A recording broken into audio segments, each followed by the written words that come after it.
merci beaucoup Nabandeko Bazali Kolanda Biso.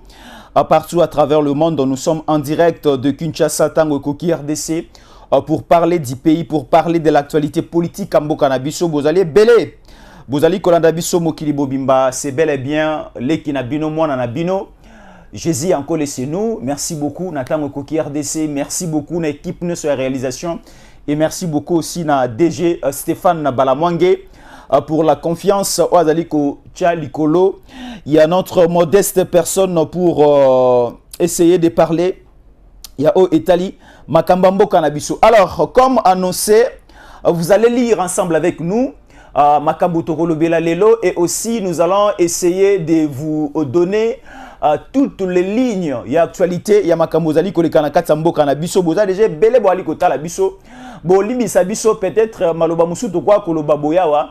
Et que ce qui s'abande que belé et que ça la moi mouké pas c'est pas bande comme sous mais vous permettre biso to le bakara na lenge to kolobela pour nato zala vraiment elongo et en bonne humeur ensemble avec vous na Makambo Italie République démocratique du Congo. Alors tango koki RDC bandi ya mokona lelo tozali mercredi 28. Aujourd'hui nous sommes le 28 mercredi 28 février 2024. C'est l'avant-dernier jour du mois de février. Cette année 2024, mois de février est tombé que Torozala 29 jours. Donc, lobby Rosala le 29, Mokolo Yasuka, et à mois de février. Donc, Torosolola, Nabande Konyo Sobali Kotala Bisso. Alors, faisons ce petit travail. Il y a que partager le lien parce que Makambo Tokoloba, ils allaient concerner les Congolais. Bolimbi Sanga, ceux qui sont chinois, Bali Kotala Bisso.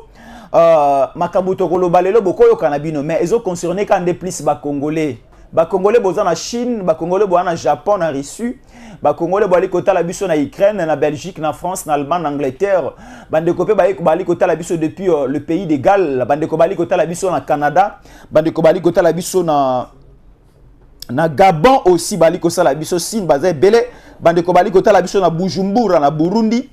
Topé Sibino merci makasi tolo ba masolo ya mboka. Tolo ba masolo ya mboka c'est très important. Moi je suis en train de partager les liens. Kokabola lien et pas ba congolais belé. O ba poni kota la tango koki RDC a mokona lelo. Et kozala moi pito pas les makasi lelo parce que ba vérité kobimawa. Il faut ka kota la biso, il faut ka kolanda biso s'il vous plaît. Ba bete la oli solo te. Ba pesa yo sangote peut-être ba ko transformer l'information. O biso tolobi bango te yango ba kwa kolobela yo. Mais sengeli makasi mingi olanda biso yo moko o comprendre le lenge to kolobela po ba ko falsifier information te na lo lenge biso to peseli bino yango te. DG Asnel bongisa musala pardon. DG Asnel bongisa musala parce que tous allez ko souffrir tous ces derniers temps au niveau il y a direction, il y a tango koki RDC, il y a pas de courant. Il y a pas de courant. Nous fonctionnons avec le panneau, donc ça pose aussi problème avec notre split ici. Mais quand même, merci na bandeko baliko pona kolanda biso na ba condition nyonso oyo to aliko travailler na yango. Alors, to bandi siko masolo. Bonjour Jésus, je te suis à partir de la France. Merci beaucoup. De konabiso Ngunza aliko na biso depuis la France. De konabiso Patson Matamba. Bonjour moi Namboka, nous sommes en direct depuis Colosie. Merci beaucoup, on a un message après. Alors nous allons parler de quoi aujourd'hui? Laissez-moi vous annoncer, nous allons parler de ceci. Fachi accorde la dernière chance à Kagame au niveau de l'Angola et plainte contre Joseph Kabila déposé Makambunde et Bandi. Torolobela na Makambo mi balé na ebisibino. Alors laissez-moi vous annoncer quelques actualités par rapport à Kaka Ona Kolobasiko. Naroba kisate na kolongola pété. Na olobaka ndenge mboka etindi biso ou encore ndenge makambo zali kotambolela. Na kolobaka bongo. Voilà, nous sommes là.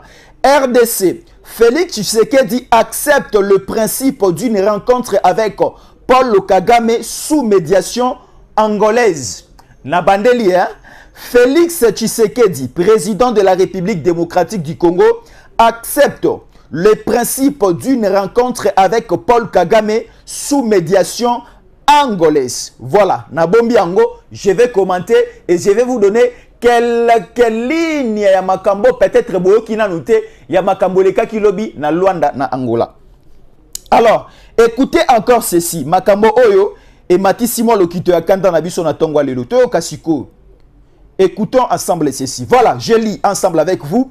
RDC, après l'arrivée de plusieurs armes de militaires, la coalition M23, RDF, AFC, Makanika érige 4 grands camps militaires et positions dans le haut plateau en territoire d'Uvira, au Sud Kivu, dans l'est du pays.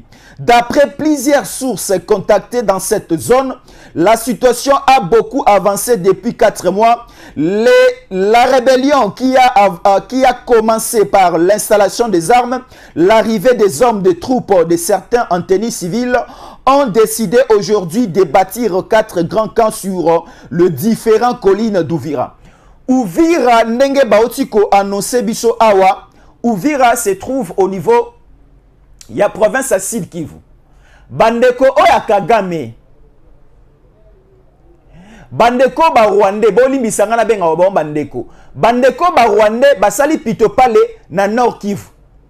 Tochie mo maele makasi avec les Wazalendo et la FARDC na Nord Kivu, bango siko ba kiti na Sud Kivu. Parce que dans leur schéma c'est quoi? C'est de prendre les 3 premières provinces où ils ont d'abord priorité na bango. Priorité à Kagame Zanini. De prendre d'abord les 3 premières provinces avant d'avancer pour prendre les 2 dernières provinces. Écoutez, les 3 premières provinces que Kagame envisage de prendre, c'est quoi? Le Nord Kivu, le Sud Kivu et Maniema. So Kagame a réussi au coup na Kozova province au Misatu, il va maintenant élargir pour prendre la province ya Ituri, na province ya Tanganyika. Oebimana Okatanga na Katanga. Baebisi biso ba militaire belé ya Rwanda et si ba koti na Sud Kivu na territoire à Uvira, ba sali déjà 4 camps militaires na bango manoki na bango sekotaki. Ba koteli wapi gouverneur civil, il y a Nord Kivu, Ozawapi, na bengyo combien de fois? 3 fois. 1, 2, 3. Gouverneur, gouverneur, gouverneur. Tu étais où pendant que Minduki Yanang et Bandayi Kokota na Sud Kivu na Uvira? Tu étais où pendant que les M23 faisaient entrer des armes? Pendant que les RDF, les militaires rwandais faisaient entrer des armes? Tu étais où? Parce que le Sud Kivu n'a pas de frontière avec le Rwanda. Comment est-ce que le Rwanda a quand même pu faire entrer des armes du côté Sud Kivu?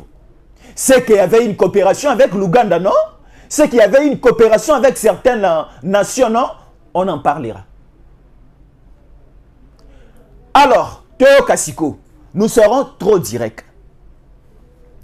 Mokonza mboka mokona lobi akitaki na ngula. Nayebi kena solola kina bandeko bele balandaki biso mokolo oya lobeleki.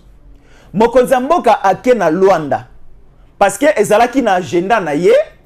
Mokonza mboka azali ko bunda jour et nuit pour chercher la paix na kati ya mboka na ye. Mokonza mboka akena Luanda lobi bandeko na ngai. Basololi na Joao Lorenzo.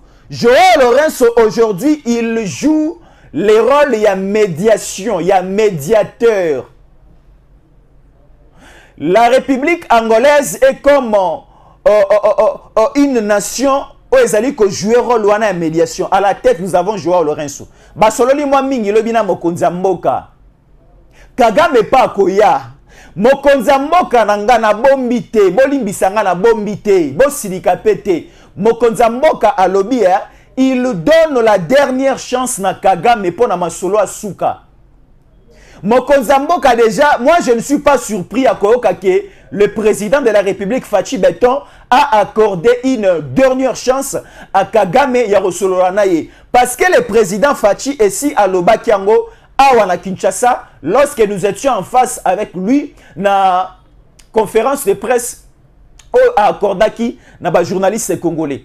Mokonza mboka alobaki ye azana tante ya kokende ko dialoguer na Wilingo na Bertrand Bisimwa na Sultani Makenga na Sokina Nyabwe. Non. Mokonza mboka nanga alobi aujourd'hui c'est le Rwanda qui agresse le Congo. Alors il a simplement besoin pour nambala ya suka alobaki yango déjà ana Kisasa pour nambala ya suka Avanda ayoka Kagame effectivement alingi nini. Parce que Kagame parle de loin. Kagame fait des déclarations de loin. Kagame akena na Cotonou. Oyebi Cotonou, hein? Cotonou, c'est la capitale ya Bénin. Kagame akenda kuna aloba biloba loba ke Tshisekedi République démocratique du Congo et kangaye mabele olinga kozongisela ete. Siko yango mokonzi mboka lobi, Kagame fait certaines déclarations de loin. Alors il faut lui accorder une chance, une mesure de grâce. Toyo kaena nous to comprendre effectivement tête à tête Kagame lobini. Ici maintenant, il n'y aura pas question que le président de la République démocratique du Congo soit représenté par le ministre des Affaires étrangères. Non. Le président Fachi, cette fois-ci, à lobby, Yemoko Aza totalement ouvert.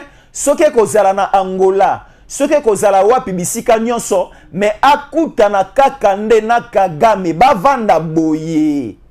Nde na vanda kana DG Stéphane Balamwangi, na vanda boye, nde na vanda kana Joël Kitenge, batuna na masolola. Les caméras seront là. Cette fois-ci, awa mokonza mboka nanga aza ouvert, Kagame kimate. Awa yango bakomi, nazali ko fabriquer makambo te. Lokuta mabe na kola na lokuta te, na kola na vérité. Parce que tata nanga lobaki, nazana ba million te akotike la bino, nga na tikeli bino ka kombo ya Yesu Masia. Yesu Masia la kabiso lobela biso ke lokuta na monoko mwana na muteza mabe. Yango na buka ka lokuta te. Awa nazali ko fabriquer makambo te. Mokonza mboka nanga nda lobi. Awa balobi nini, natanga mokonza mboka, balobi RDC. Le président Félix Tshisekedi, après le retour à Mokonza Mboka na capitale congolaise Oeza Kinshasa, sikoyo Kagame pa kokende. Kagame pa okena tour na epe ba solo li. Sikoyo d'ici la fin de la semaine ou le début de la semaine prochaine, il y aura une tête à tête. Kagame Tshisekedi. Au milieu, Joao Lorenzo comme arbitre. Comme arbitre. Toyo Kamela Sikoyo, qu'est-ce qui ne va pas? Ah ouais, ezali kambali solo, bande konangai, la guerre ekobongisa ekozwa solution kakate. L'Ukraine, c'est une petite nation, c'est un petit pays. Mais aujourd'hui, la Russie souffre quand même. Na oyemoko a déclaré na oyemoko a démarré la guerre na Ukraine. Oui, nous avons toutes les capacités, la compétence, la possibilité de mettre à genoux le Rwanda na procéder à guerre. Toko sa na biso pe yango. Mais la meilleure des choses oyo kobongisa mokili na biso, c'est de mener des démarches oyo que nous appelons en français des démarches pacifiques. Tala, nakoswa na tokoyo kanate, mais na kimia pe na rosolola nde tokobongisa nzela. Batomi bale so bayo kanite ba travailler ou encore ba marcher ensemble te. So moni batomi bale ba vandi ba umeli makasi, c'est que ba aka konde koyokana. Ngai ekamusaka nga na kati ya libala. Ozoka moi sazo ebisa mobali ngana lingaka makambo te. Mobali pa lobi ngana lingaka boete. Oh, sikoyo lobi ke yo lingaka boete. Moi si pa lobi ya lingaka boete. Bo marcher ensemble ndeni. Il faut à un certain niveau, tango bozui décision ko marcher, bozui décision ko vivre ensemble. Oh yo lingaka te. Ko linga ko imposer ngo pete ke moto moso linga bongo. Donc c'est-à-dire il faut avoir un cœur de compassion, ba faiblesse na yo, ba défaut na yo. On minimiser au profit aussi est acceptable na oaza pembeni na yo. Le président Tshisekedi veut maintenant rencontrer Kagame. La rencontre oyo batomosusu bakomi ko interpréter na ndenge na bango.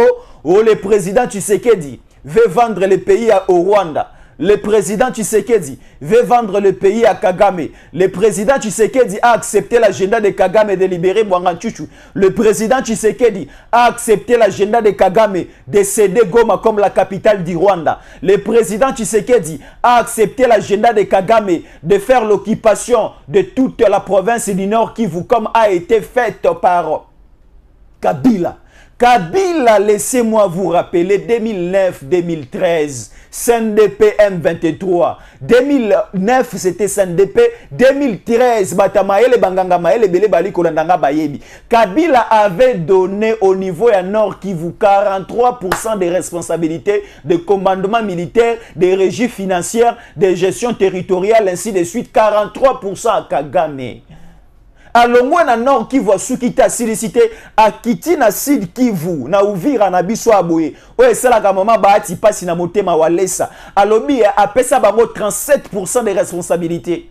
Sikoyo awa boye ngonga oyo président Tshisekedi apesi Kagame ezate po bazonga na ba compromis ba conclusion o ba signaka à l'époque ya Raymond Tshibanda azui vraiment papier duplicateur a tche mokolo to kabeli bino to pesi bino awe simbata avec le président Fachi. Président Fachi ezande pona kokende ko solola. Toyeba effectivement nini sila kate film yesu kute sila. Le roi d'Isaïr c'est ko kukungwendo wa Zabanga atika mboko yo.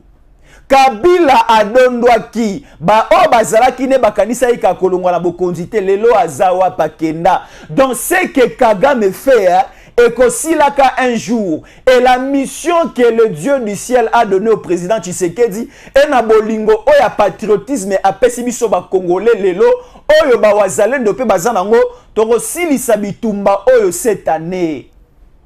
Les Wazalendo m'ont dit, Jésus encore, ils m'ont appelé hier après l'émission que j'ai animée. Jésus encore, les Ebisa Bayu Kongomani, va s'inquiéter, les sous un problème, ya Bunaganate. On va finir l'affaire d'ici là. Et c'est simplement une question que le commandement militaire au niveau du Nord Kivu, Bapé Sabiso fait vert. Pour récupérer Bunagana, c'est pratiquement une petite chose. Bunagana est à mon était. Bunagana, c'est une petite cité, non? Bunagana, c'est une petite cité. Si tango déjà occupation rwandaise na mabele à Congo, ça ko umela, ne siko ko récupérer ba cité na ba localité monsieur comme pasi. Maladie so ke koti lelo. Na maladie o kota 3 mois, 4 mois, 5 mois passé, traitement na yango ko zala lolenge mon côté. Tala maladie so ke koti lelo o komela ka plaquette moko yampi. Il y a ampicilline et silicipé infection. So malade de bandika lelo kotika lelo infection kotika lelo omelika plaquette moko ampicilline et silicipé infection. Mais so qui infection ou meli ina ne 2 ans plaquette moko e simbatin awa baye biso mindu qui est koti. Corneille nanga auti kosomba minduki pona rébellion na ye. Ba ebisi biso minduki ekoti na Uvira ekoteli nzela nini. Ba ebisi biso M23, RDF, AFC de Nanga, Makanika, bakotisi déjà minduki et basali ba fondé ba formé 4 camps militaires na bango na province ya Sud Kivu na territoire ce qui a Uvira Minduki ekoti ekoteli wapi. Nous avons besoin des explications. Na sûr que na ko kende malamu hein. Ce na ko kende malamu le bi Jésus encore wa ko kende malamu essayer de progresser. Merci beaucoup na bande ko bali ko tala biso na tongo le ezali ko sala biso sengo. Merci beaucoup na bino nyonso. Informer bandeko ke masolo ya mboke si bandi. Informer bandeko masolo ya mboke bandi. Alors, rapidement, je vais lire ces quelques messages. Jansi Dienda, bonjour, merci beaucoup. Frère Marcel, bonjour Yaya. Nangai, je te suis depuis la ville de Likasi. Merci bandeko Likasi. Ndeko na bisongoi ndeko na bisongoi depuis Sud Kivu, territoire de Fizi village Massis Misisi. Ndeko na biso ngoya zali kolanda biso depuis la province ya Sud Kivu na territoire ya Fizi. Merci beaucoup. Ndeko na biso mso kobeli biso. Merci beaucoup. Merci beaucoup. Ndeko na biso Serge. Bonjour Ndeko Sophie Kiboba, maman Sophie Kiboba. Bonjour Jésus, je te suis à courage. Merci beaucoup maman Sophie Kiboba, nous vous aimons beaucoup et nous vous saluons. Merci beaucoup Ndeko Junior en tout. Bonjour mon frère, nous avons plus besoin de ce soit la paix ou la guerre. Merci beaucoup. Nous avons besoin de la paix aussi. Hein. Il faut dire que nous avons aussi besoin de la paix. Merci beaucoup. Ndeko Simo, bonjour monsieur. Je vous capte depuis la ville de Kolwezi. Merci beaucoup. Ndeko Nabiso Keren. Keren, vous n'êtes pas un bon reporter X qui vous dit que la Russie souffre, plutôt l'Ukraine et l'Europe souffrent de cette guerre. La Russie aujourd'hui aussi a perdu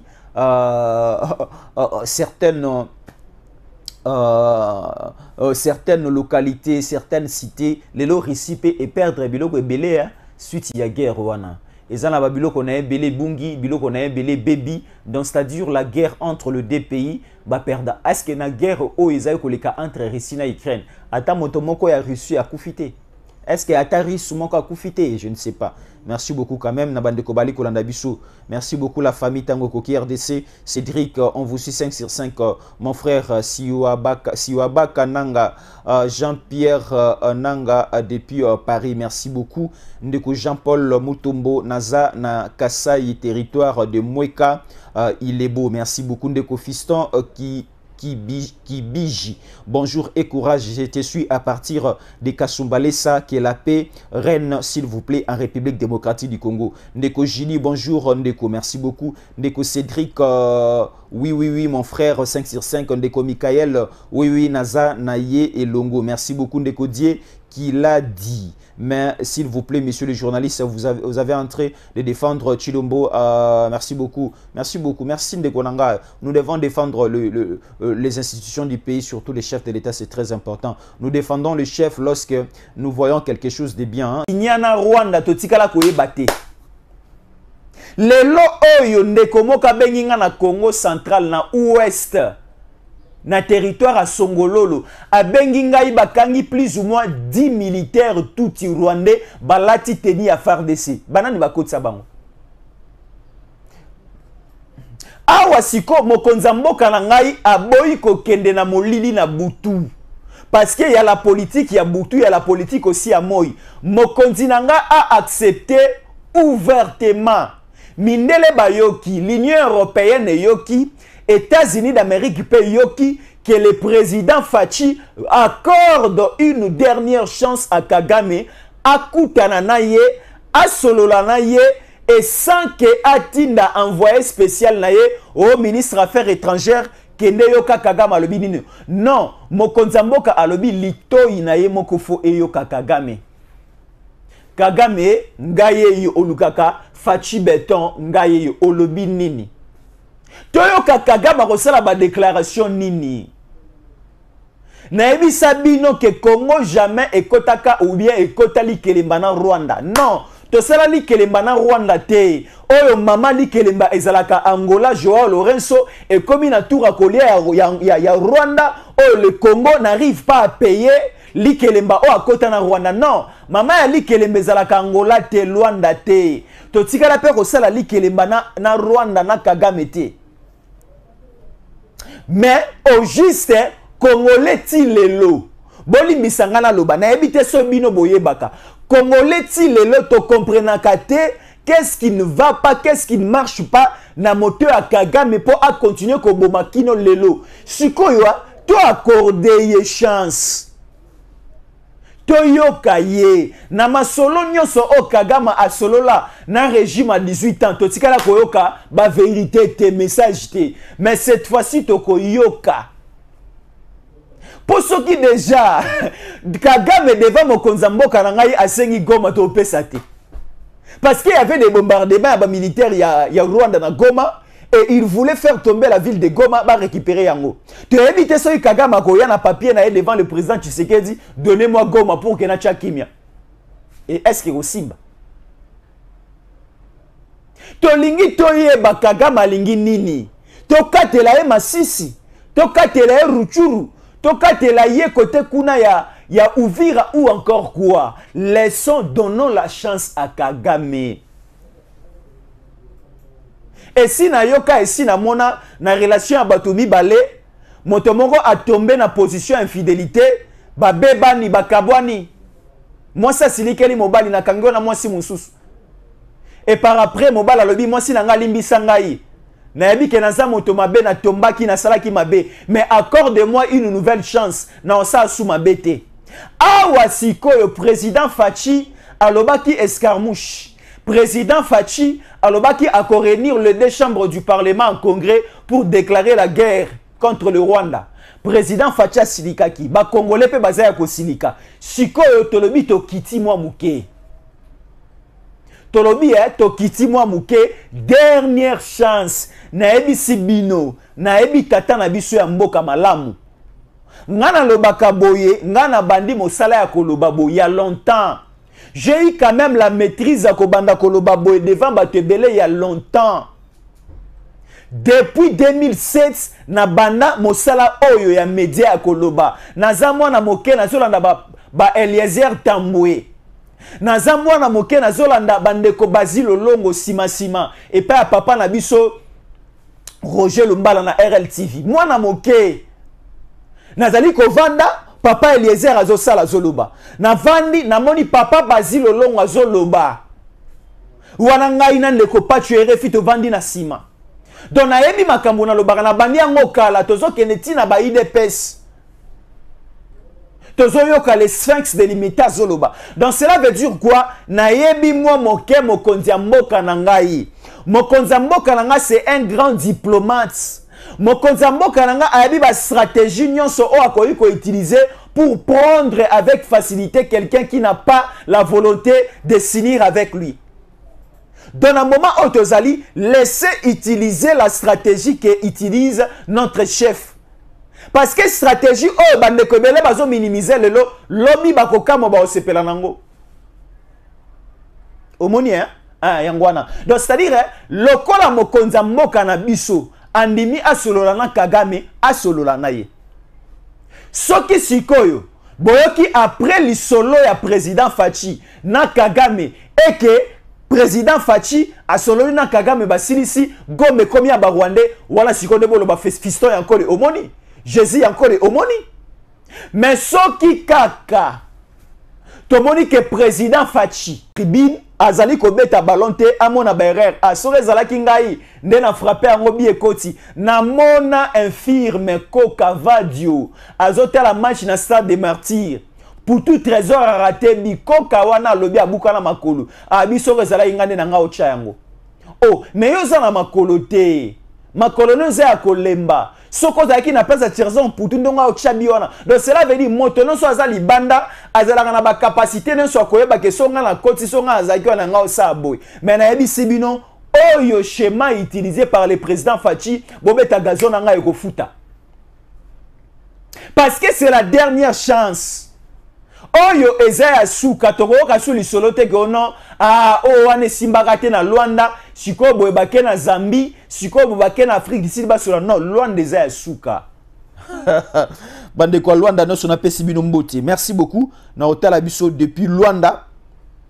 Bande ko bela Luanda bali ko tala biso ba congolais de père et de mère olingaka Congo na yo oza congolais de père et de mère ozali ko tala biso na Luanda to pesio mbote sala biso sinike. Tozali kolanda yo na Luanda. Jésus encore toi kotala na Luanda et kosala biso malamu. Alors, parlons un peu de la deuxième thématique choisie ce matin concernant la plainte contre Joseph Kabila déposée Makambwe Bandi. Alors, il y a un dossier. J'avais prévu vous montrer une vidéo, mais il y a un petit problème au niveau de la technique. Alors, laissez-moi vous dire ceci. Il y a une loi portant statut des anciens chefs d'État. Il y a une loi portant protection des anciens chefs d'État. Un ancien chef d'État, automatiquement, de par notre constitution, sera président Mboka Yakala, au commis directement sénateur à vie. Le quoi le président Mboka Yakala, dans le Mboka Nabiso, et Joseph Kabila. Mouzé Akoufa, Mobutu Akoufa, Kassavou Bakoufa. Lelo Oyo, Joseph Kabila bénéficie de la loi portant statut des anciens chefs d'État et Joseph Kabila bénéficie aussi de la loi portant statut et protection des anciens chefs d'État. Nakati ya bamibeko ono sona lobby. Ba ebisi biso makambo nyonso o mokonza kala aposaki comme acte pendant qu'azalaki chef de l'État, président de la République, bakoki kolandela ye na yango te pendant que azali susu mokonzi mboka te.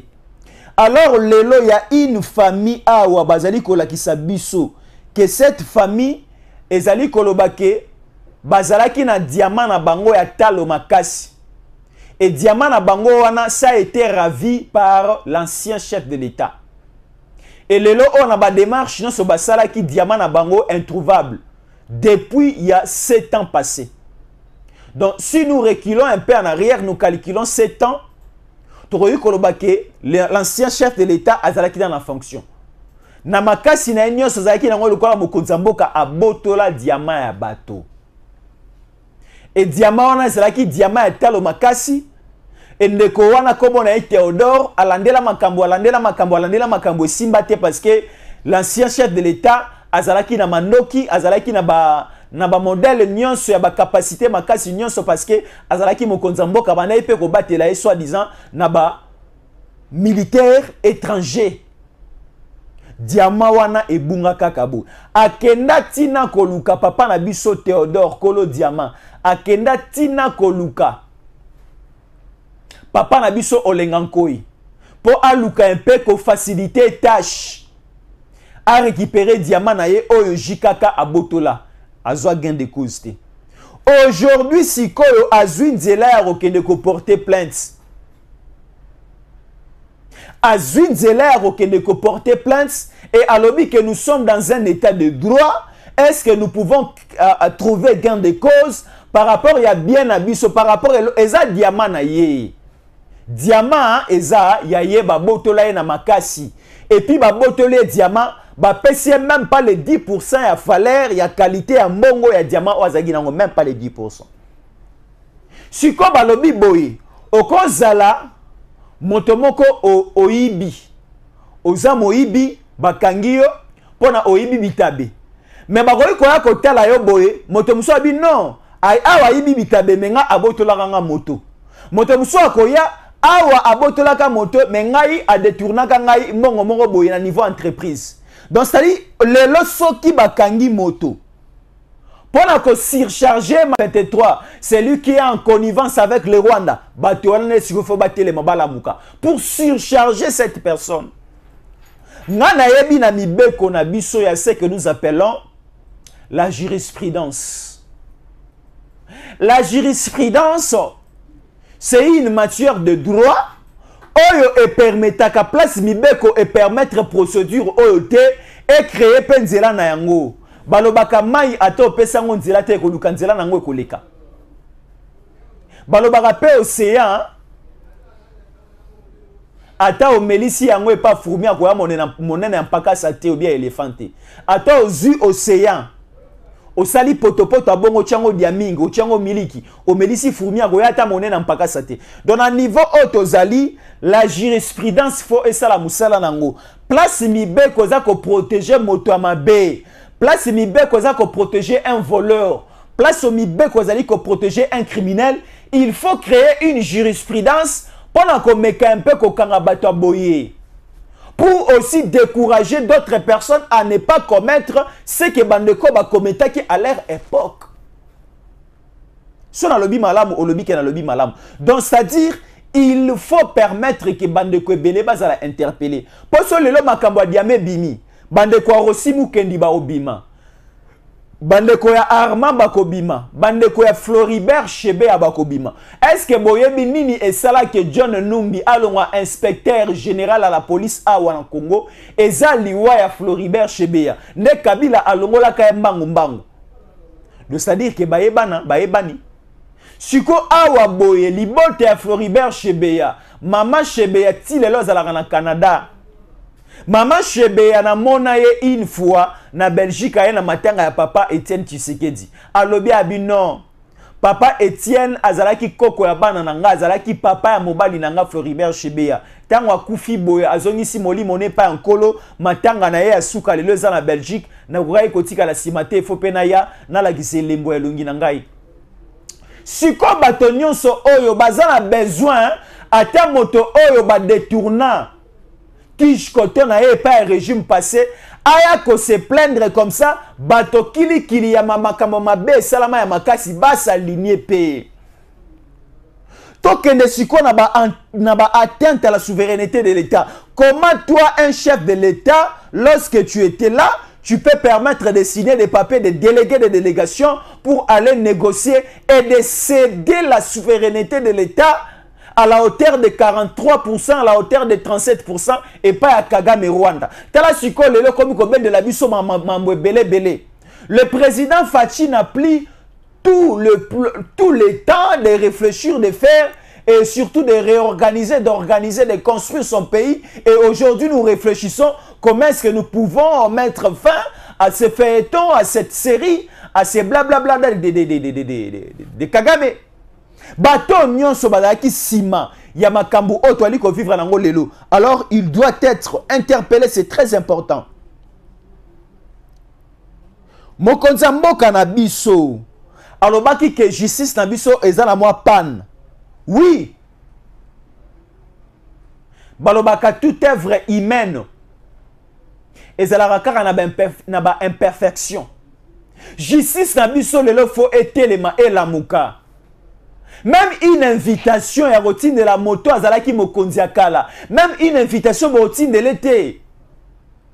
Toyoki aboye kazalaka ne a mingi azalaka na zamba na ye o ezafer bandundu azalaka na zamba na ye muso eza na katanga azalaka mingi na Kisasa. Qu'est-ce qui manque quand même une invitation à routine de la ye? Parce que ba Congolais belé ya ba couche sociale nyonso ba ali ko se lamenter ba ali ko se plaindre. Il y a presque la clameur publique presque partout. Alors prenons toutes ces choses au sérieux et essayons de réorganiser, d'organiser notre justice. Parce que la justice oyo ezalaki na régime passé, tokolingate ezala la même justice avec le président Fachi. Parce que le président Fachi aujourd'hui aza mokonzi ya mboka na ngai, il est ici d'une famille où il y avait la démocratie, où il y avait aussi ce que nous appelons l'état de droit. Son père, Papa Nabiso, Koko Nabiso, Etienne Tshisekedi, parlait à tout moment l'état de droit.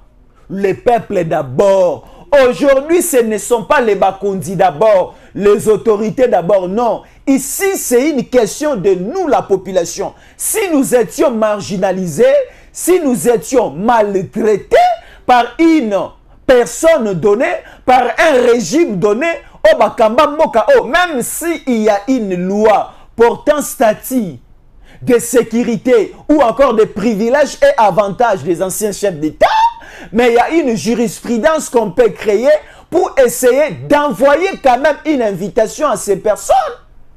Et lorsque l'invitation sera envoyée, il faut aussi une imposition à la donner pour que cette personne qui est invitée, à la représenter dans l'avocat, mais à la lui-même en personne devant son juge naturel. Est-ce que n'a pas le bon malam? Ce qui n'a pas le malam, le budget sous nabi solo le bon malam. Comme on a hésité, comme on a Jésus en colère. Merci na bandeko ba kota la biso ba ko koma batombo ki na kokoma ndeko na biso Feli Okito ndeko Feli Okito Oleko ndeko Feli Okito Oleko il faut baisser les salaires de Joseph Kabila. Il faut baisser les salaires de Joseph Kabila. Selon certaines informations ici na zwa na yoka ke bafuta kaye 650 000 $. 650 000 $. Na ebité kino lelo ce que zaka bongo bien bakitisa déjà. Mais la dernière information on a zanango ndenge toyoka bafuta kaye plus ou moins 650 000 $. Toujours de comme ça ko biso ko monen de koma passa nunga. Bonjour ndeko, merci beaucoup, bonjour. De konabiso Maki Moulenga, de Komaki Moulenga qui l'aide de Hachem, que l'épée des archanges soit avec nos vaillants soldats au front et que soit maudit toute personne qui s'élève contre la République démocratique du Congo. Merci beaucoup. La justice de notre pays commencera à fonctionner normalement si on commence par arrêter Kabila. Merci beaucoup. Jacques Mbombolo. Merci Mbote Papa Jésus Ankole. Merci beaucoup. Binzaou, Ndeko Binzaou, Akolezi, pas dialogue avec Rwanda, non. Mokonzi na biso akene ko dialogue na Rwanda te makosolo na Kagame po ayoka yeso ki alobi nini. Ndeko na biso mususu awa akomi ndeko Stéphane Bishimba. Bonjour Jésus, batu ba comprendre te fachi na politique na batu bazo comprendre te fachi na politique na ye. Merci beaucoup. Ndeko na biso Feli Niebu.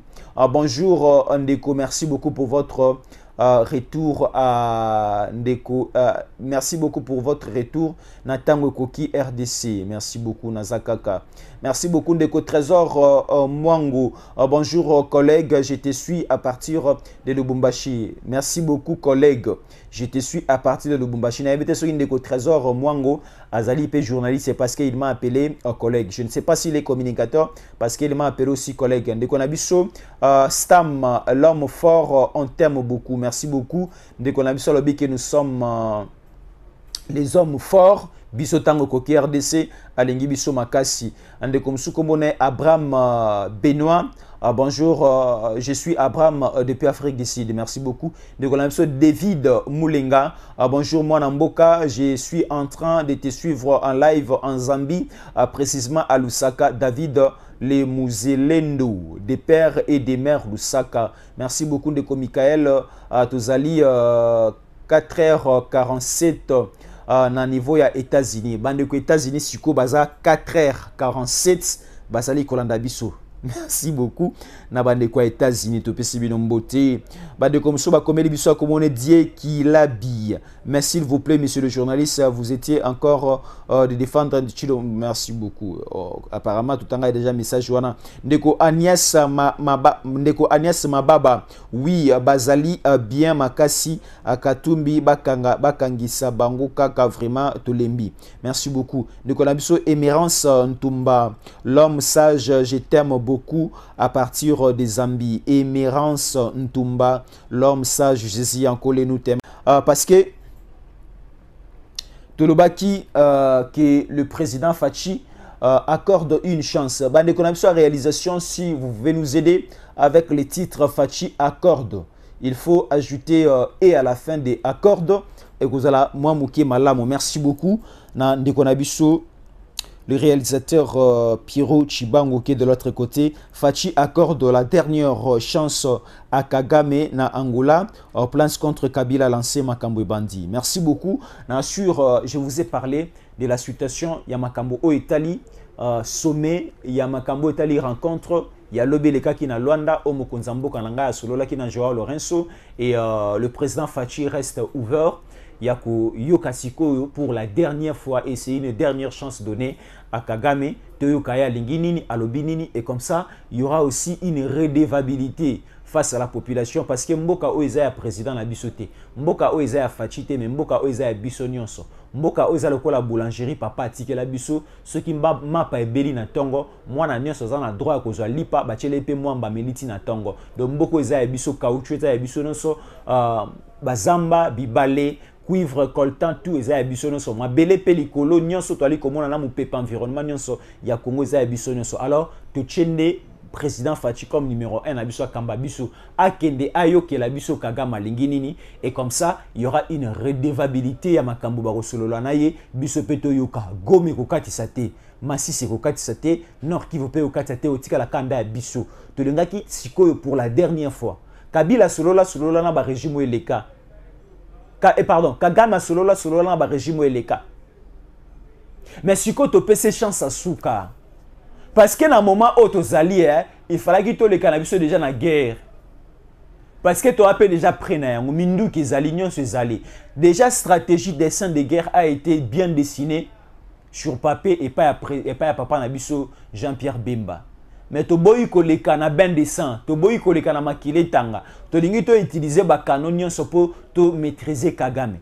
yango mokonzi mboka na biso apesi litoi pona na mbala ya suka ayuka ya loba nini ba okutana na Luanda lisusuka et pas Joao Lorenzo comme ça biso peut quoi koloba po tout se comprendre donc awa ba congolais ba se déranger te ke ono mokonza te kimboka ke mokonza ke yiko gumba moto et pas Kagame mokonza mboka gwangi Rwanda non tout c'est compliqué te bako sape biso te bako sape binote mokonza mboka na biso azana intérêt ya koteka mboka te azana intérêt ke akabola mboka te azape na intérêt te teni moka mboka ke libanda te ya lobaka ko tia moto na ye anje maboko ne anje pour ke mboka oyo etika la mobimba mokonza mboka na biso azwa mboka ezala mobimba te bakosa ki biso babanda kokosa biso mokonza mboka na nga azwa mboka o mobimba te ba mabele ba territoire ba espace belé comment dans la sous-gestion à Rwanda biso to yebate ba ozwa nyoso ba ozwa na lulengi na ba lingi awa Rwanda etonga raffinerie ya or na Rwanda ba signa contrat na ba Qatarien à l'époque à Kabila te Rwanda azana or te mais a signé contrat na ba Qatarien ba tongele usine ya raffinerie ya or anaye kozwa or wape anaye ko raffiner kuna andako ya kozongo awa na contrat na bango na kon na bango ba signé ya CNDP na M23 te 2009 à 2013 bazokota bazozwa parce que bakabela ki bango déjà et lorsque le président Fachi est venu à réorganiser makambo à unifier à récupérer ma belenionso o ekatisaki et comme déjà ba Rwandais ba ki na ba avantage muke par rapport ya ndenge ba cédela ka bango mabele et bunagana et chapaki na maboko na biso mais il y a déjà des stratégies lancées pour récupérer bunagana et aussi bazo biso une famille il y a papa Nabiso Théodore au bazali ko réclamer que le président ya kala ya mboka oyo a remettre diamant na bango akanga bango yango depuis 9 ans passés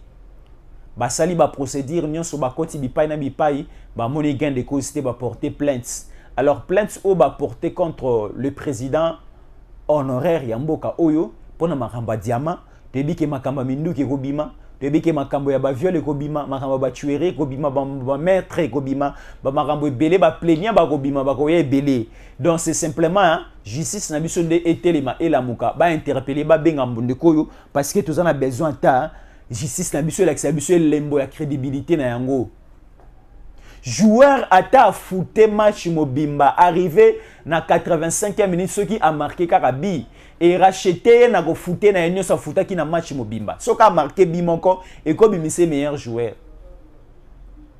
Lionel Messi na saison mobimba beta balé na 2022 abeta balé ya malonga te mais eloko somba et racheté pour azwa 7e ballon d'or et Zara finale au abeta apesa coupe du monde en Argentine et beta na Qatar au moni eze lembo ya suka ka ndeko racheté na mona Sarah na Bible na Abraham Sarah a teki même mobali na yeke ne robota na domestique Agar baboti Ismaël menzambe na soir na butu Sarah a commis na 99 ans nzamba lobi okobota selon la promesse na Salabino Sarah a boti Isaac na 99 ans tolobi ata na suka ya mboka oyo Rwanda sera abattu Rwanda sera par terre et les soirs de ces pays nous sommes déjà à l'ère prévue et ça sonne déjà au niveau de la cloche et c'est lui qui est là pour téléguider la destinée du pays, c'est le président Fachi.